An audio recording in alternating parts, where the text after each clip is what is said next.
માં અંબાજીના ભક્તિમાં રંગાયા પોલીસ જવાનો સુરક્ષાની સાથે અડીખમ સેવા।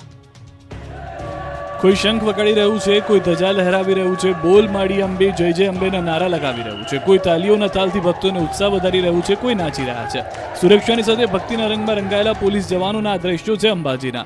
અહીં પૂનમના મેળાને લઈ લાખો ભક્તો ઉમટી રહ્યા છે। પગ મૂકવાની પણ જગ્યા નથી, ભક્તોનું કીડિયારું ઉભરાયું છે। સૌ કોઈ માની ભક્તિમાં લીન છે, ત્યારે ગુજરાત પોલીસના જવાનો પણ સુરક્ષાની સાથે ભક્તિના રંગમાં રંગાયેલા જોવા મળ્યા। અંબાજી મંદિરની અંદર પોલીસ જાણે ભક્તોનો ઉત્સાહ વધારી રહી હોય તેવું લાગી રહ્યું છે। પગપાળા આવેલા ભક્તોને પોલીસ જવાનો જય જય અંબેના નાદ સાથે ઉત્સાહ વધારી રહ્યા છે। સેવા, સુરક્ષા અને સલામતી માટે કટિબદ્ધ ગુજરાત પોલીસ પણ માની ભક્તિમાં રંગાઈ ગઈ છે। રાઉન્ડ ધ ક્લોક અંબાજી ભાદરવી પૂનમના મેળામાં પોતાની ફરજ નિષ્ઠાપૂર્વક નિભાવી રહી છે। ગુજરાતના ખૂણે ખૂણેથી આવતા માઈ ભક્તોને મંદિર પરિસરમાં માતાજીના સુગમતાથી સરળતાથી દર્શન થઈ શકે તે માટેની વ્યવસ્થા માટે ગુજરાત પોલીસના જવાનો ખડે પગે પોતાની ફરજ બજાવી રહ્યા છે। અંબાજી મેળામાં પોલીસે કરી સફાઈ, સુરક્ષાની સાથે અનોખી સેવા। અંબાજીમાં ભાદરવી પૂનમના મેળામાં પોલીસનો વધુ એક ચહેરો જોવા મળ્યો। મેળામાં યાત્રિકોની સલામતી માટે રાઉન્ડ ધ ક્લોક ખડે પગે રહેતી ગુજરાત પોલીસ સતત કામગીરી કરી રહી છે। મંદિર પરિસરના ગર્ભગૃહમાં સુરક્ષાની જવાબદારી નિભાવતા મહિલા પોલીસ કર્મચારીએ પોલીસનું ગૌરવ વધાર્યું। અંબાજી મંદિર પરિસરમાં મેળા દરમિયાન દર્શનાર્થીઓની સુરક્ષાની ફરજ બજાવી રહેલા પોલીસ કર્મીઓ પોતાની ફરજ ઉપરાંત મંદિર બંધ થયા બાદ મંદિરને સ્વચ્છ રાખવા જાતે સફાઈ હાથ ધરી હતી। અધિકારી તેમજ પોલીસ કર્મી હોવા છતાં નિર્દોષ ભાવે સફાઈની સેવા કરતા આ પોલીસ કર્મીઓ અન્ય પોલીસ કર્મચારીઓ માટે એક દાખલારૂપ બન્યા છે। સ્વચ્છતા ત્યાં પ્રભુતાનો સંદેશ આપ્યો હતો। અંબાજી મેળામાં પોલીસની અભેદ સુરક્ષા, 650 આંખોથી એક એક ખૂણા પર નજર। અંબાજીમાં ભાદરવી પૂનમના મેળાને લઈને ભક્તોમાં ઉત્સાહ આસમાને છે। દેશ વિદેશમાંથી લાખો ભક્તોએ અંબાજીમાં ધામા નાખ્યા છે। લાખો માઈ ભક્તોથી અંબાજી ઉભરાયું છે। ચારે કોર બોલ માડી અંબે જય જય અંબેના નાદ ગુંજી રહ્યા છે। ત્યારે મેળામાં પોલીસે અભેદ સુરક્ષા વ્યવસ્થા ગોઠવી છે। 650થી વધુ આંખોથી એક એક ખૂણા પર નજર રાખવામાં આવી રહી છે। લાખો ભક્તોની સુરક્ષાને લઈને બનાસકાંઠા પોલીસ સજ્જ છે। અંબાજી વિસ્તારને 650 અલગ અલગ જાતના સીસીટીવી કેમેરા, 2 ડ્રોન કેમેરા અને 20 જેટલા બોડી વોર્ન કેમેરા થકી લાખો લોકો ઉપર બાજ નજર રાખી રહ્યા છે। સાથે જ પોલીસ દ્વારા સીસીટીવી કેમેરામાં SRS સિસ્ટમ લગાવાય છે, જેથી પોલીસના ડેટાબેઝના આરોપીઓ મંદિર વિસ્તારમાં પ્રવેશે તો આ સિસ્ટમ તરત જ પોલીસને એલર્ટ કરે છે, જેથી પોલીસ આરોપીઓ પર તુરંત જ પગલાં લઈ શકે। ત્યારે મેળા દરમિયાન અંબાજી વિસ્તારમાં કોઈ ચોરી, ખિસ્સાકાતરું કે કોઈ અનિચ્છનીય ઘટના ન બને તેને લઈને બનાસકાંઠા પોલીસ ત્રીજી આંખથી સજ્જ થઈ સતત લાખો લોકો પર નજર રાખે છે।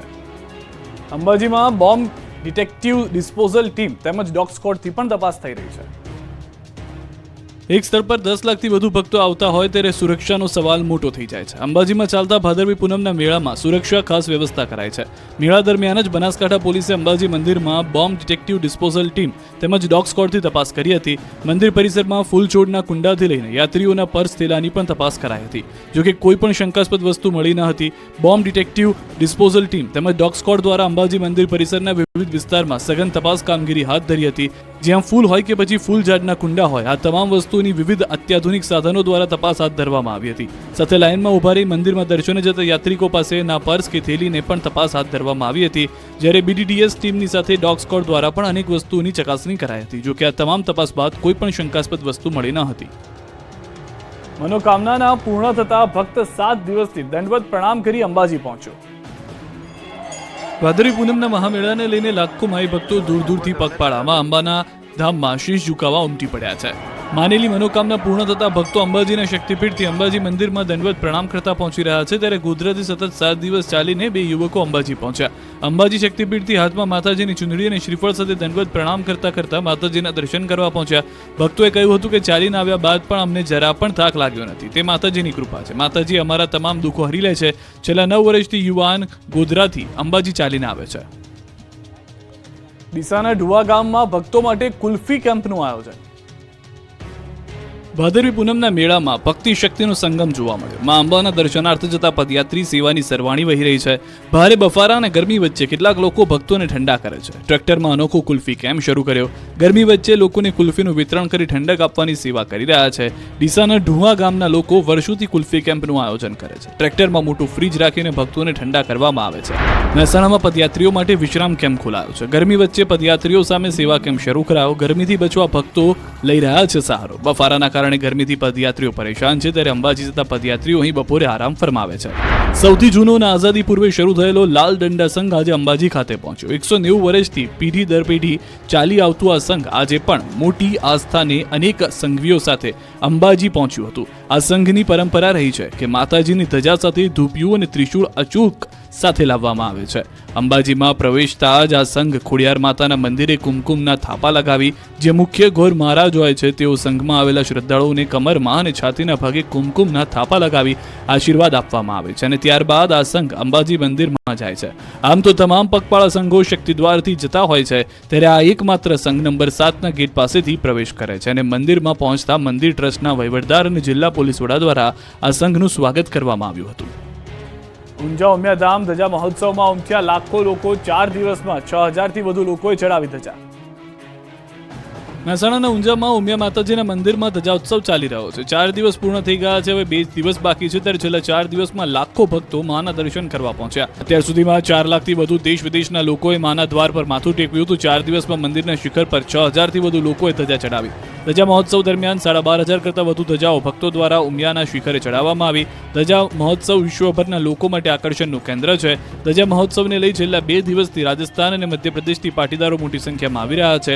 ઉમિયા માતાજી મંદિરે ધજા મહોત્સવમાં America, Canada, London, Australia, New Zealand, Uganda, Kenya સહિતના દેશોમાં વસતા ઉમા ભક્તોએ ધજા ચડાવી હતી. તો ઉમિયા માતાજીના મંદિરની દાનપેટીમાં લોકોએ ખૂબ જ સારું દાન કર્યું છે. ઉમિયા ઊંઝા ખાતે 4 દાનપેટી દાનથી છલકાઈ છે.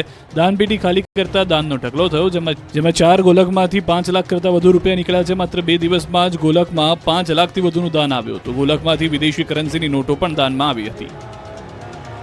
જામનગરમાં 15551 લાડુ ગણપતિજીને ધરાવવામાં આવ્યા. જામનગરમાં જય અંબે મિત્ર મંડળ દ્વારા છેલ્લા 17 વર્ષથી ગણપતિ દાદાને લાડુનો પ્રસાદ ધરાવીને અબોલ પશુઓને ખવડાવવામાં આવે છે. ત્યારે જામનગરના કૃષ્ણનગર વિસ્તારમાં જય અંબે મિત્ર મંડળ દ્વારા ગણપતિ બાપાને પ્રિય મોદક 19500 લાડુ બનાવીને શ્રીજીને ધરાવાયા, જેમાં 15551 લાડુનો પ્રસાદ ગણપતિ દાદાને અને 4000 જેટલા લાડુ પશુઓને ખવડાવવામાં આવશે. આ લાડુ મહાઆરતી બાદ પ્રસાદ સ્વરૂપે લોકોને વિતરણ કરાયા. જામનગર ઉત્તરના ધારાસભ્ય રેવાબા જાડેજા સહિત 350 મહિલા અને પુરુષોએ આખી રાત મહેનત કરીને આ લાડુ બનાવ્યા. ગણપતિ બાપાના ચરણોમાં અર્પણ કરવામાં આવ્યા. આ પ્રસાદમાં 525 કિલો લોટ, 10 કિલો દેશી ઘી, 30 કિલો તેલ, 250 કિલો ગોળ, 2 કિલો જાયફળ અને 10 કિલો સૂકો મેવો સહિતની સામગ્રીનો ઉપયોગ કરવામાં આવ્યો. આમ ગણેશ મહોત્સવમાં 19500 લાડુનો પ્રસાદ બનાવીને એક નવો રેકોર્ડ સ્થાપિત કરવામાં આવ્યો છે. આ કાર્યક્રમમાં માનવતા અને જીવદયાની ભાવનાનું ઉત્તમ ઉદાહરણ જોવા મળ્યું. વલસાડમાં તંત્રનો વેસ્ટમાંથી બેસ્ટ પ્રોજેક્ટ. વિસર્જિત મૂર્તિ ફૂલોને રિસાયકલ કરી સિક્કો બનાવાશે.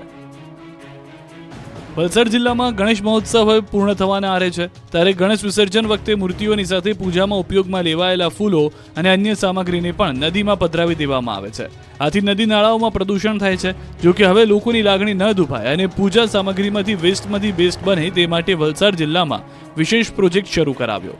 વલસાડ જિલ્લા કલેક્ટર નૈમેશ દવેની પ્રેરણાથી જિલ્લામાં હવે ગણેશ વિસર્જન સ્થળો પર ફૂલો અને પૂજાની સામગ્રીને અલગ કરવામાં આવે છે અને તેનું રિસાયકલિંગ કરી તેમાંથી શ્રીજીનો સિક્કો બનાવી જે તે ગણેશ મંડળને ભેટ સ્વરૂપે અપાશે. સાથે જ વિસર્જિત કરેલી ગણેશ મૂર્તિઓને રિસાયકલિંગ કરી તેમાંથી પણ વસ્તુઓ બનાવવા માટેનું તંત્રનું આયોજન છે. આમ જિલ્લામાં સૌ પ્રથમ વખત શરૂ થયેલા અભિયાનને કારણે હવે નદી નાળાઓમાં થતું પ્રદૂષણ અટકશે. જો આ પ્રયાસ સફળ રહ્યો તો આગામી સમયમાં મોટા પ્રમાણમાં પ્રોજેક્ટને આગળ